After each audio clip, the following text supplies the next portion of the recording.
to infinity and beyond. USS Callister, Beyond Infinity. It is Beyond Infinity, isn't it? It's not Into Infinity. I don't remember. There's too much. There's too much coming out. There's too much going on. I can't fit it. Whatever. Black Mirror episode. And this is Black Mirror's first proper sequel. They've had a slight overlap before, some allusions to other episodes, some Easter eggs, some repeated pieces of tech that have been used in multiple stories, which would imply that they take place within the same universe. But they haven't really done a proper narrative sequel before. And I won't lie, I was a little nervous about it. Because USS Callister is actually the very first episode of Black Mirror I ever saw. It's basically what got me into the show. And while I will grant, this is probably the only Black Mirror episode with the opening for a proper sequel. Even just the notion of an anthology show that does these fully self-contained things, starting to do sequels at all, even if I think it's very unlikely they'll ever do it again, because what other story would you even do a sequel with? I still just got a feeling, you know? And having seen this, I will say that it is still an unnecessary sequel, but it didn't do what I was afraid it would do, which is undermine or be overly reiterative or regurgitative of the themes and ideas of the first one. It obviously has to retread some of those ideas, but it takes them in some different directions, a few other ways, and explores the characters from a few other angles. And I do think it works. I don't need another sequel from Black Mirror, and I don't think it really added anything to USS Callister as a story. I think, honestly, just that final scene of realizing that they're on the general internet, or I guess the cloud for this specific game, but like they're on the greater internet, which means that they're subject to all the jackasses who inhabit that space. I think that point was made just in the last scene of the original episode. I didn't really need it further explored in this, especially ultimately because we are kind of dealing with the same thing. They want to get out of where they are. They're just stuck in a much bigger place and not at the whims of one specific guy anymore, but it is ultimately them wanting to get out again. So it is a little bit repetitious there, but like the method by which all this goes down is so completely different that it actually didn't even occur to me that it was a similar "we have to get out of this place" story until I said it out loud. So I guess it is a little more reiterative than I thought, but the fact that it didn't occur to me to just now, I think, speaks to the strength of how it's approached. So we don't get absolutely everybody back from the cast. There's one cast member who gets a throwaway line about having died at some point previously. I'm assuming they either couldn't get the actress back or decided that there were too many characters, and she was the one with the least screen time as herself in the previous story. That having been said, like, if it wasn't a case of the actress not being available, like having a throwaway line to get rid of a woman of color, granted she's not the only black crew member, but still, I hope it was an availability issue rather than deciding that she was disposable, because part of what was going on in the previous story was Daly deciding she was disposable with the way that he treated her. Well, the way he treated a lot of them, but her in particular. So like, I really hope it was a scheduling issue. Or she just turned it down or was like, I don't want to. Like, either of those is fine, and I hope it's one of those two. Actually, I really enjoyed kind of the exploration of Walton, because like Walton's death, or his clone's death, in the previous episode, or the first one. I don't know how I'm gonna describe this because it's not the previous episode of the show, but it's the previous one where whatever. This is what happens when I can't get my ADHD meds. Freaking national shortage on the damn things. Anyways, I really enjoyed his death previously. It was really cathartic and it felt well earned. He had this moment of almost apologizing for the way he treated Daly. But, you know, given the fact that Daly is a monster and very specifically tortured Walton in some particularly heinous ways, him dying just as a massive FU and ultimately doom for Daly felt really cathartic. So I was a little nervous about bringing back his in-game self. I was totally down with getting more of him on the outside world because, big reminder, wow, this guy's awful. What an ass. What an absolute tool.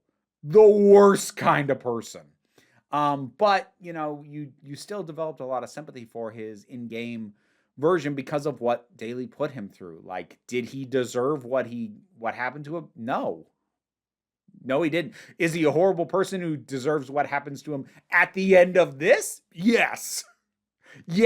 Did he deserve what Daly was doing to him in the previous one? No, nobody does. So that was interesting to have him back and kind of remind us how awful he was, but then also getting back the in-game version who you are a bit more sympathetic towards. You know what this had? This had the first time in I don't know how long it's been since a character steps into the street and gets hit by a car. I can't remember the last time that actually caught me off guard and surprised me.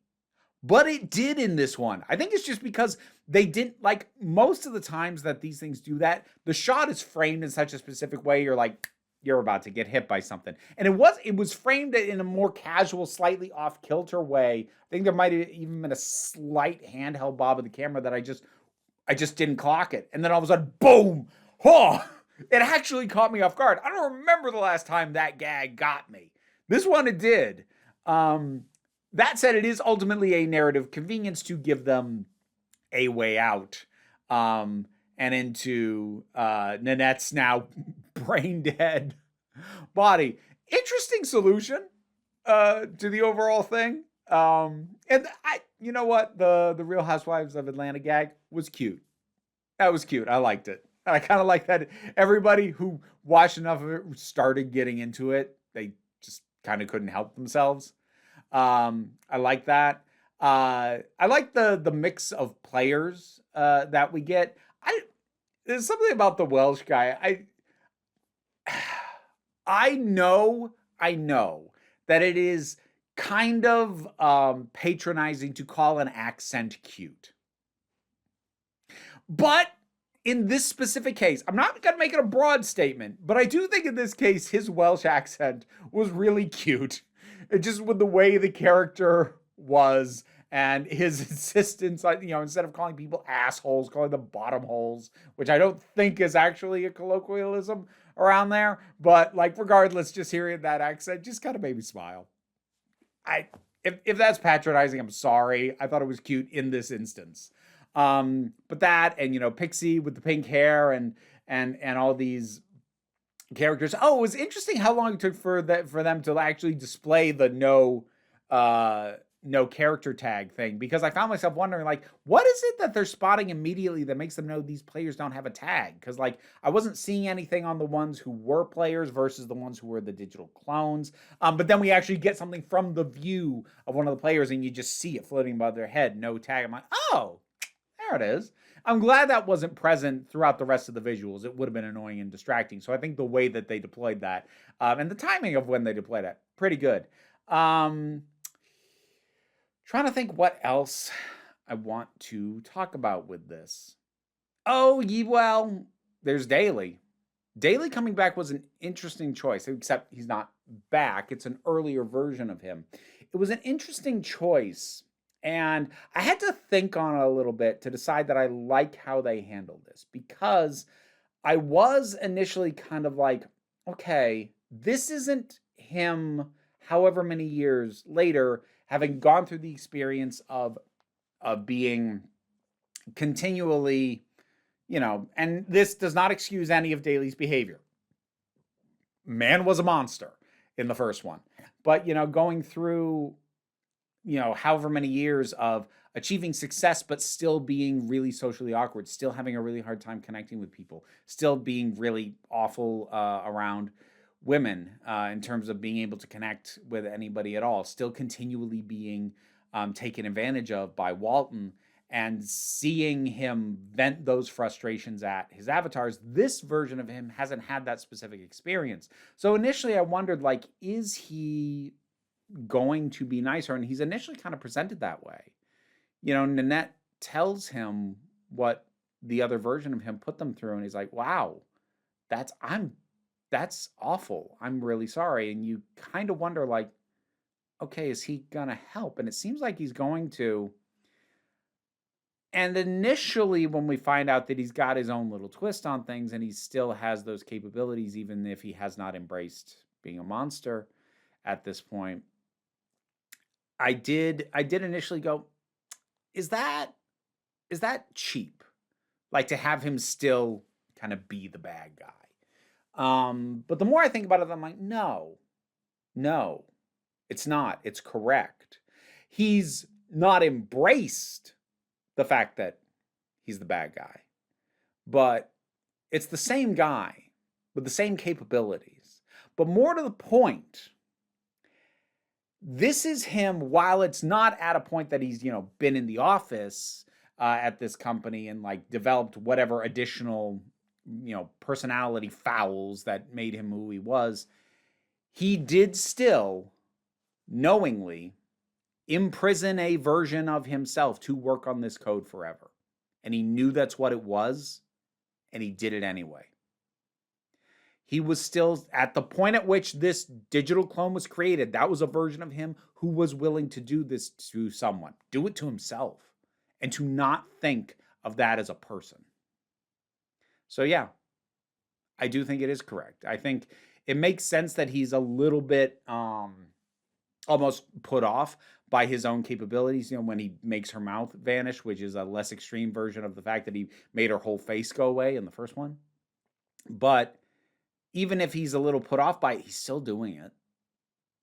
He's still that guy. He's still capable of being that, and he would rather be that than be alone. So I had to think on it a little bit, but yeah, I do think that does work. I think that pans out and that works.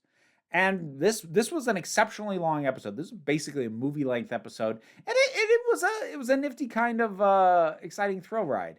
Try not to think too hard about the fact that there is a dead version of Nanette. Granted, the digital clones didn't kill her; they took advantage of a situation. But she is dead for all intents and purposes. But I think this was a solid follow-up that, while not needing to exist, doesn't diminish anything by existing. And it's a solid little piece of work. Yeah, pretty good. USS Callister, I think it's Beyond Infinity. I could be wrong about that. Whatever your thoughts are on this one, drop something down in the comments. Let's talk about it. Patreon pays the bills and enables me to do this as my living, even if you can't help me out that way. Like, share, subscribe. They'll help me out. Don't worry too much about it, though. We take a relaxed attitude around here, so you can just come on back next time you need a break. And now to thank my highest supporting patrons: Robin Moore, Quite Bearish, Zubin Lutfula, Mara G, Angry Casperl, Dave Hall, Andre, Movie Turtle, Oliver B, Welsh Wrestling Geeks, Melissa Pedersen, Mary Mello, Becky Sparks, Loki Eris, Pal Barabajoggle, and Sir Didymus is my favorite. And also Toka Blue Hoovian, Auntie Kate 808, and Tracy Scrabbit. If you'd like to hear me try and pronounce your name correctly while these guys chitter in my ears, check out the reward tiers on the Patreon. Yes, I hear you.